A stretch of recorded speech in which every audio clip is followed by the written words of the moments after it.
একটা দিন একটা ইউনিভার্সিটি স্টুডেন্টের কেমন হয় চলুন আজকে দেখাই। ছোটবেলায় ভাবতাম ইউনিভার্সিটিতে বুঝি পড়ালেখাই নাই, শুধু যাবো আর আসবো মাঝে মধ্যে, বাট পুরোটাই ভিন্ন গল্প।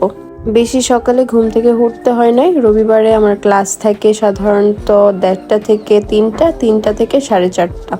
তো 9:50 আমি বাসা থেকে বের হই বাসের জন্য, কিন্তু মাঝ রাস্তায় আমার মনে হয় আমি আইডি কার্ড নিয়ে নিই, আবার বাসায় আসি, আবার যাই, বাসে উঠি, লাস্ট বাসটা একদম পাই, কিন্তু বাসটা মাঝ রাস্তায় গিয়ে কিছুক্ষণের জন্য অফ হয়ে যায়।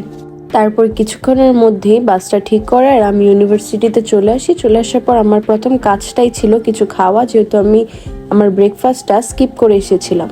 এরপর যেহেতু মিডের পর প্রথম ক্লাসগুলো হচ্ছিল, প্রত্যেকটা কোর্সের জন্যই পড়ালেখার এত চাপ ছিল না, তাই লাইব্রেরিতে না গিয়ে আমি চলে যাই 5তলায় বসার জায়গায়।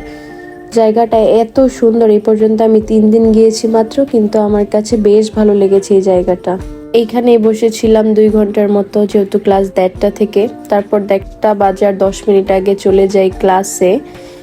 আজকে যেহেতু আমার 2টা ছিল, একই রুমে ছিল, তো 2টা ক্লাস আমি শেষ করি এখানে। আমাদের ক্লাস থেকেও কিন্তু ভিউটা এত সুন্দর, উপরে স্কাই আর নিচে হচ্ছে গ্রিন ফিল্ড, অনেক সুন্দর লাগে। মাঝে মাঝে কনফিউজড হয়ে যায় ক্লাসে মনোযোগ দিব নাকি ভিউ দেখব। এরপর 4:30টায় ক্লাস শেষ হলে চলে যাই বাসের এইখানে, যেহেতু আগে গিয়ে লাইন ধরতে হয়, নয়তো বাসের সিট পাওয়া যায় না।